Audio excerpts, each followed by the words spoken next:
So happy Tuesday morning to you all, or afternoon, or Wednesday, Thursday, whenever you're checking this thing out. The magic of the internet allows this thing to live out there forever, so maybe you're not checking it brand new live at 5:50 in the morning Central Time, but you can catch it a couple hours later and still get the whole gist of it. What is this? This is things you might have heard. The date of presentation. Words not working so well today. It's Tuesday, July 12th, 2022. This will cover the last 30 hours of news or so, and we have about 8 stories to get to use for your coffee talk, your water cooler talk, you're just chit-chatting, getting through your day. Some things are mainstream stories, some things not so mainstream, some things interesting, some things just a little weird, but these are stories that you help vet as conversational stories over the past 30 hours. So here we go. Oh, my name is Jay Cleveland Payne, and our main website for this project is called The Conversation Project at this is theconversationproject.com. Find out more details about what we do at the Conversation Project and what we can do for you and what you can, oddly enough, do for us, because we need a lot of help to keep this thing going. Let's move on to story number 1 and get the stories rolling. Beanie Feldstein says she's leaving Funny Girl early after production decided to take the show in a different direction. We pulled this link from todayshow.com. This is one that was the biggest story that we had out there for the entire span of yesterday-ish. If we go from midnight to 5 a.m. the next day. And so apparently a lot of people into Broadway thought this was a big deal. At least the algorithms thought it was. I don't know who Beanie Feldstein is. I'm not following Funny Girl, but the whole shebang is, it seems like there's some issues with the production. They decided to go in a different direction. The rumors has it, and I think it's been confirmed that Michelle Leah, what's her name, is going to take over the show. Essentially, they wanted a different person in the cast, and of course, Michelle Lee is known for being sort of a bully and a just kind of terrible person in the Broadway circles, although she looked pretty good on the show Glee, so everybody's all good with that stuff. So that's what's going on with this one. If you are a big theater head, then this is something that caught your attention. If not, this is a head scratcher of what's going on in the world of theater. Sometimes you need to know these things. Sometimes you let it pass. This is one you can choose. But as I said, this story overwhelmed every single story on Facebook and Twitter with engagement. And so this is why we're talking about Beanie Feldstein. Check out the link for the full story for the full details of what's going on. Although, like I said, there have been updates to that, and so I think that you might look for updated links with the full story and how things are going forward. Albany anchor, I'm just all over the place today, Heather Kovar suspended after bizarre broadcast. NewYorkPost.com with this one, and we posted this, of course, essentially 2 days ago, early in the day before going on. And early this morning, we got an update posted into the links that we may sort of futz things up right now, but we're going to talk about the updates so much and not so much the original story posting. So anchor in Albany, New York, went back to work after being off and had a terrible outing. She was slurring her words. She seemed incoherent. She looked disheveled. Everything was just bad. And from that, the TV station suspended her. Let's go deeper into the story. She has spoken out about what her situation was. First, she said she returned back early from time away from dealing with the passing of her father. She returned back early and then, of course, was signed up to do both an early and a late shift, double shifts on the same day. She was extremely tired, extremely stressed out, and because of that, while doing the evening part, the later part of what's going on, she did not have the capacity to really just stay in tune. She also, about a week earlier, said she's leaving the station when her contract ends up on July 31st, which is, of course, at the end of this month. And so it seems like, from her part of the story, the TV station was not very caring, was not very accommodating, and they're just trying to sweep the whole thing under the rug. We will probably hear this become more of a vocal thing as more people get into the actual dynamics of the work situation. But for right now, it doesn't seem like the typical, maybe she was drunk, maybe she was having a stroke on air, because that's the first thing people usually think of. This seems like, oddly enough, a labor dispute, if you will. Hugh Freeze troubling alleged DMs to Liberty student goes viral. It'sGame7.com is the source of this one, some randomish blog. But this is a story that popped up in one of the aggregators. I pulled it up. I put it out there, and you guys liked it a bit. Hugh Freeze is a football coach. He's currently coaching at Liberty University after being sort of shuffled around in some of the big-time schools. He's now going basically the small route, trying to work his way back to the big schools, we're sure. But he has an issue with one of his students. And one of his students, one of his players, had some allegations of some very, very bad things that he did to certain students. So why is this an issue with Hugh Freeze particularly?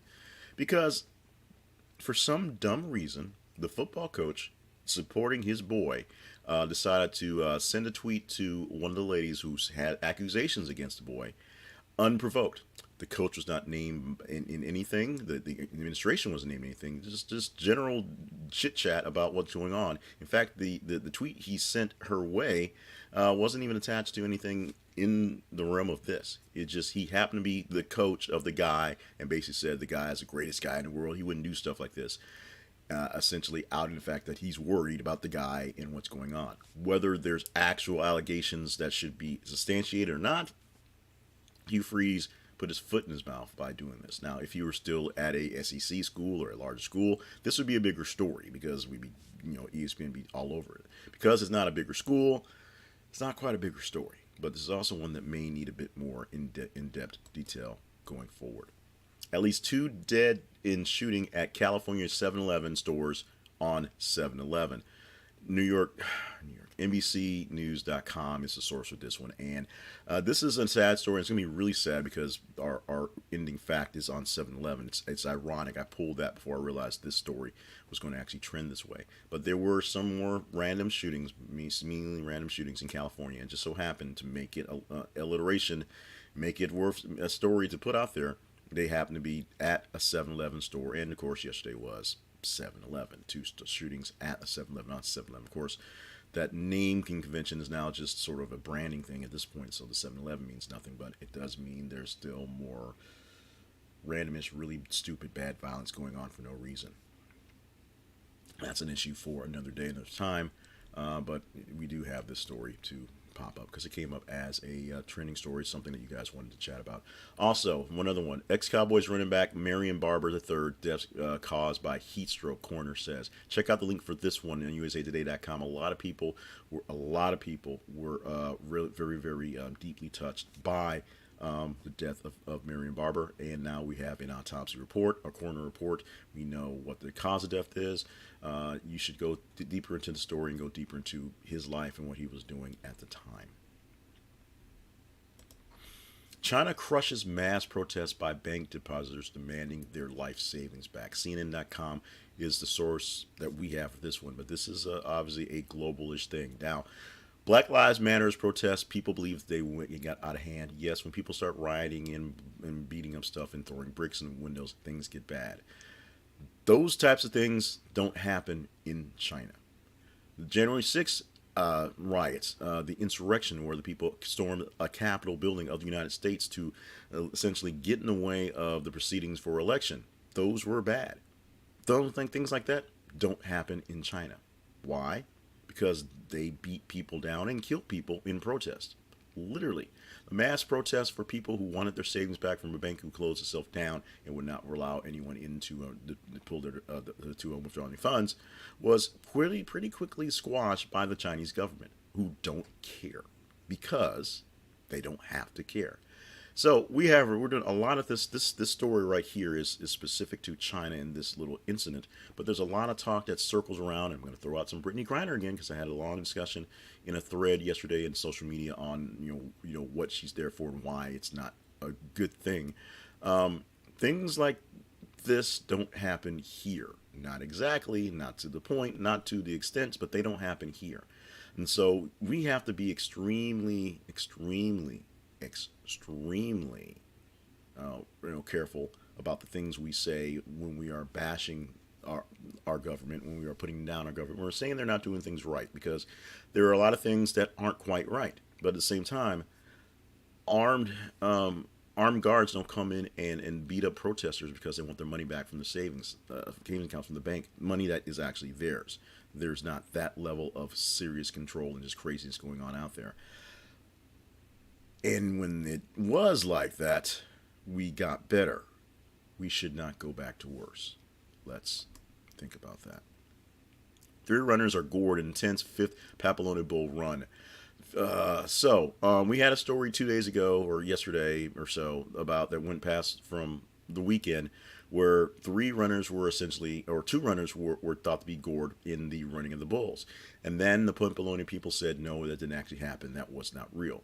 Yesterday, three runners actually got gored in the running of the bulls. One of them in the leg inside of the stadium, two of them on the actual run. Three runners, and this has been one of the lowest counts of incidents in quite some time for the running of the bulls. So there's that.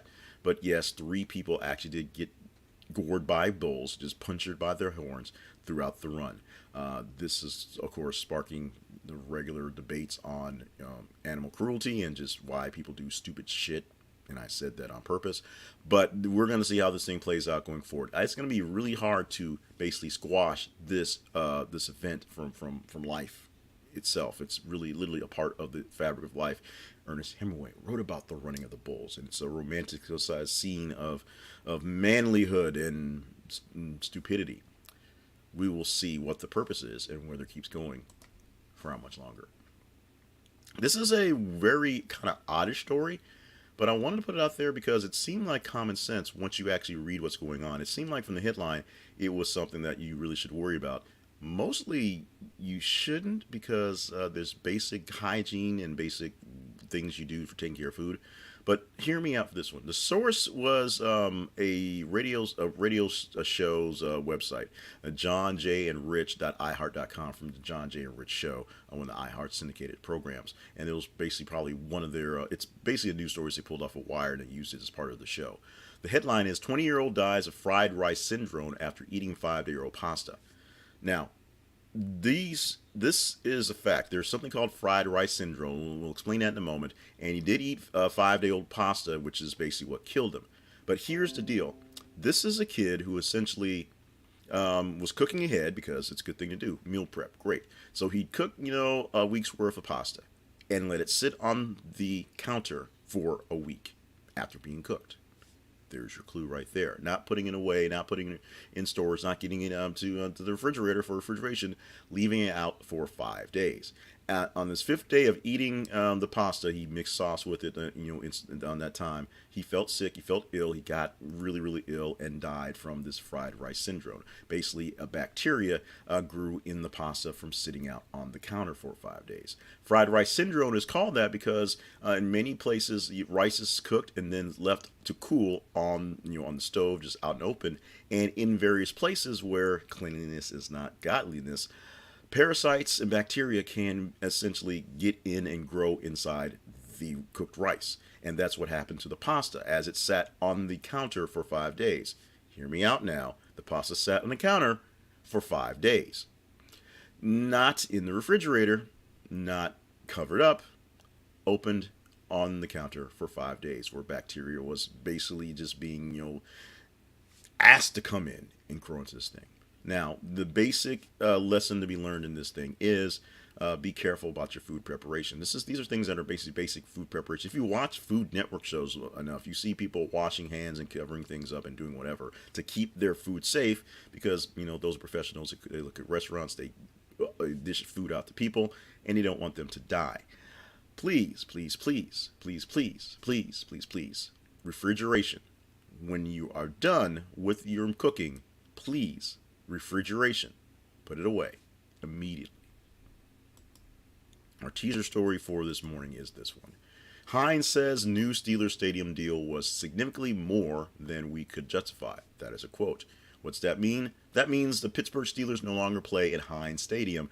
They have a new owner for new naming rights, because naming rights are out of control as well. Gas prices are out of control. Grocery prices are out of control. And naming rights for stadiums are out of control. Heinz is going to lose that branding of the brain concept, because they're no longer the field that the Pittsburgh Steelers play on. So they don't get that mentioned just because it's there. Now, is this a big deal? Maybe, maybe not. I'm a big economics nerd. I'm big into money and business and things like that. So this means a lot. It also means places like crypto.com, which is, of course, where the Lakers and the Clippers play in Los Angeles, kind of shows you that they probably overpaid for their naming rights and are worthless, because as a company right now, they're kind of worthless. We can chat this up a little bit more if you want to. Just engage with the story as it posts to the feeds. We'll talk more about the feeds in a bit, but just like it, love it, hate it, share it. The more you show that you want to get into the story, the better chance we chat it up. Now let's chat up money, or actually let's chat up knowledge, which you get for a little bit of money using the Blinkist app. If you go to thisisaconversationproject.com/Blinkist, you can get in on a full 7-day trial of the full app of Blinkist. What you get from Blinkist, you get summaries of great books and autobiographies and nonfiction books, and of course, great summaries of long podcasts that you can basically consume in 15 minutes in most cases. There are some bigger tomes that take more than 15 minutes. Some will go as long as 30 minutes. But you can get a whole lot of stuff from Blinkist in a whole less lot of time. That was not grammatically correct, but you know what I'm getting at. All those books that you've been meaning to read are out there, and they're there for you to read in 15 minutes or to listen to as audiobooks in 15 minutes. The blinks themselves are essentially the summaries of the main points of the tomes of the books of the podcast, the shortcast, I should say. Specific name on shortcast. You can take an hour-long Malcolm Gladwell podcast, and they will edit it down to about 15-20 minutes for the big, less fluff, more detail straight into that. Get yourself some learning in quick succession by going to Blinkist and getting the app. This is theconversationproject.com/Blinkist is our affiliate link, so that means we get a little bit back for you checking it out. But you're going to fall in love and realize you've never known what you're missing until you get into Blinkist. Websites of note for the Conversation Project, starting off with thisisaconversationproject.com. All the things that you want to know about us are there. We're doing our best to make time up and get things going and get all the special magical things we want in there. It's a lot to do. This is a side gig, and we'll talk about the reason why I do the commercials. It's because it takes a good bit of money and effort and energy to get it done. So we're doing our best to improve. You can always let us know what we can do to improve as we go along, including taking things away that aren't quite working. You guys say that, we work it as well. Our feeds are on Facebook and Twitter. Facebook is facebook.com/thisisaconversationproject, and Twitter, th_conversation is our source. Go there, and as you see, every 50 minutes or so, we post a brand new news story, and as you engage in it over the past 30 hours of cutoff from midnight, so today we start from midnight Tuesday, going all the way to 5 a.m. on Wednesday. That's about 29 hours. And we'll pull about 30 to 33 stories in that swath of time. We're going to pick from the top 15 stories, basically the top half of the stories. And from there, we'll whittle them down to 5 to 9 stories to report to you here in this program. So go to the feeds and be a part of the selection process. Also, be on TikTok. We've had some busy days in the real job, so we didn't have a chance to do much. And we're still trying to figure out how to actually be engaging on TikTok, because this thing you can get here, me just sort of monotoning the news. This is what you get. This is it. But we're on TikTok. We're going to do some great things eventually. And so join us now for that adventure. We're on YouTube, obviously. We need more people to be on our YouTube channel. So subscribe and hit notifications. Go to thisisaconversationproject.com/YouTube, and it'll take you to our place. Now, today things include some birthdays. Let's celebrate some good times. Come on, with Richard Simmons hitting 74 years old today. Now, I'm not sure if Richard Simmons is still sort of, held off, could kidnap and go put in a shelf someplace, but he is still alive as far as you can tell. So we're going to celebrate that crazy old dude at 74 years old today, probably out there in the tank top and shorts just doing what he does, being Richard Simmons. Happy birthday to Brock Lesnar, the WWE star and the combat sports star from all sorts of MMA, one of the most highly decorated combat sports people in history, to include, yes, the semi-fake stuff for the wrestling. He's 45 years old today. Hard to believe he's only 45. I'm older than Brock Lesnar. And Topher Grace, known mostly, or at least referenced mostly, from that 70s show, of course, done a lot of other things as well. He is turning 44 on the day. Today we celebrate Pecan Pie Day, not pecans, because a pecan is a totally different thing. Pecan Pie Day is what we're celebrating on today. Some people have a sort of a love-hate relationship with pecan pie. I'm not sure what it is. It's essentially a nut and sugar and more sugar, and there you go. I mean, how can you not like that? But today we're spotlighting, and I will try to find a way to celebrate myself personally a bit of a pecan pie on Pecan Pie Day. Now, the irony of this being the fact we pulled, was that I pulled the fact and placed it in its place before I looked at all the stories we're going to chat about. And it turned out the 7-Eleven shooting story turned out to be one of the top stories for the day. So that's an ironic coincidence on this one. But today we're talking about the birthday as well of 7-Eleven. This is a long one, so bear with me. And hydrate for a second. The convenience store chain was founded this week, 1927, as an ice house storefront in Dallas. It began by selling milk, eggs, and bread from the ice house, from my stock, I should say. It was named Totten Stores between 1928 and 1946. In 1946, in an effort to continue the company's post-war recovery, the name of the franchise was changed to 7-Eleven to reflect the store's new hours of operations, 7 a.m. to 11 p.m., which was unprecedented at the time. I remember as a kid, in the 80s, 7-Elevens still were open from 7 to 11. A 24 hours convenience store and, 24 hours anythings was not quite a concept. Things actually did shut down at 10 o'clock as a standard, or even earlier, and 7-Eleven being open to 11 o'clock was a big deal. The only thing open, that maybe later was like the Krispy Kreme, because they're always baking donuts all the time. The Krispy Kreme and like Waffle House, that was pretty much it. So there you go, a new fact about 7-Eleven that you may not have known. Happy birthday to the franchise, which was born this week or so in 1927. This day, well, it's going to be a long day. It's still Tuesday, July the 12th, at least while I'm doing this, while I'm speaking to you.